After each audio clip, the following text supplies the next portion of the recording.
కర్కాటక రాశి వారికి ఈ నెల అనుకూలంగా ఉంటుంది మరియు వారు తమ ప్రతిభను గుర్తించి సవాళ్లను విడిచిపెట్టి మాటను వేగవంతం చేయాలి. మీలో చాలా ఉన్నాయి మరియు స్థానికులు దానిని గుర్తించాలి. విభిన్న పరిస్థితులు మీకు మద్దతునిస్తాయి మరియు నెమ్మదిగా అదృష్టం మీకు అనుకూలంగా ఉంటుంది. అలాగే పని రేటును పెంచుతుంది. ఇది అధిక విజయవంతమైన రేటుకు దారి తీస్తుంది. మేము మీ కెరీర్ గురించి మాట్లాడినట్లయితే నెల విజయవంతమవుతుంది. మీ కెరీర్ ప్రకారం స్థానికులకు అనుకూలమైన సమయం వచ్చే అవకాశం ఉంది.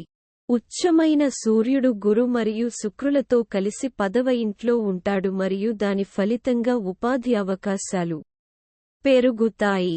మీరు ఇప్పటివరకు నిరుద్యోగంతో సతమతమవుతున్నట్లయితే ఈ నెలలో ఉద్యోగం వచ్చే అవకాశాలు నిజమైనవి. కాబట్టి ఉత్తమ అవకాశాల కోసం ప్రయత్నిస్తూ ఉండండి. విద్యార్థుల గురించి మాట్లాడితే 5వ ఇంటికి అధిపతి అయిన కుజుడు ఈ నెల ప్రారంభంలో 9వ ఇంట్లో ఉంటాడు. ఇది విద్యార్థులకు చదువుకునే అవకాశాన్ని కూడా అందిస్తుంది మరియు వారిలో ఉత్సాహం మరియు అభిరుచితో నింపబడతారు. స్థానికులు చదువుల పట్ల శ్రద్ధ చూపుతారు మరియు తద్వారా చదువులో మెరుగ్గా రాణించగలుగుతారు. అంగారక గ్రహంతో పాటు రాహువు అంగారక దోషాన్ని సృష్టిస్తాడు. దీని కారణంగా మీ జీవితంలో కొన్ని సవాళ్లు సంభవించవచ్చు మరియు మీ ఆరోగ్యం కూడా కొన్ని సమయాల్లో మీ అధ్యయనాలను ప్రభావితం చేయవచ్చు.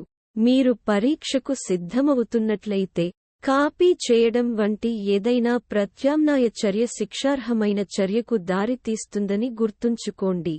కుటుంబ, స్నేహితులకు ఈ నెల మితంగా ఉంటుంది. 4వ ఇంటికి అధిపతి అయిన శుక్రుడు 10వ ఇంట్లో కూర్చున్నాడు మరియు నెల ప్రారంభంలో 7వ ఇంట్లో కూడా కూర్చున్నాడు. అలా కాకుండా సూర్యుడు మరియు బృహస్పతి 10వ ఇంట్లో కూర్చుని 4వ ఇంటిని చూస్తారు. దీని నుండి బృహస్పతి యొక్క అంశం 2వ ఇంటిపై ఉంటుంది మరియు ఇది పూర్వీకుల వ్యాపారం నుండి లాభాలను ఆర్జించే సమయం. ఆర్థిక పరిస్థితి గురించి మాట్లాడేటప్పుడు శని కూడా మొత్తం నెలలో 8వ ఇంట్లో కూర్చున్నాడు మరియు దాని ఫలితంగా ఊహించని ఖర్చులు పెరుగుతాయి. శని గ్రహం పాత ఆస్తిని కొనడం మరియు అమ్మడం లేదా పూర్వీకుల ఆస్తిని సమర్థవంతంగా అందించడంలో కూడా సహాయం చేస్తుంది. కేతువు 3వ ఇంట్లో కూర్చున్నాడు మరియు సూర్యుడు మరియు బృహస్పతి 10వ ఇంట్లో ఉంచుతారు. నెల 2వ భాగంలో సూర్యుడు మరియు శుక్రుడు 11వ ఇంటికి వెళ్లడంతో పాటు ఆదాయ స్థాయిలు కూడా పెరుగుతాయి. ఆరోగ్యపరంగా చూస్తే ఈ మాసం ఒడిదుడుకులతో నిండి ఉంటుంది. మీ రాశిలో శని 8వ ఇంట్లో కూర్చుని కుజుడు మరియు రాహువు 9వ ఇంట్లో అంగారక దోషాన్ని సృష్టిస్తారు.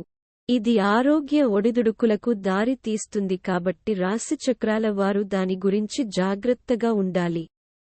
పరిహారం: స్థానికులు క్రమం తప్పకుండా శ్రీ బజరంగ్ బాన్ పఠించాలి.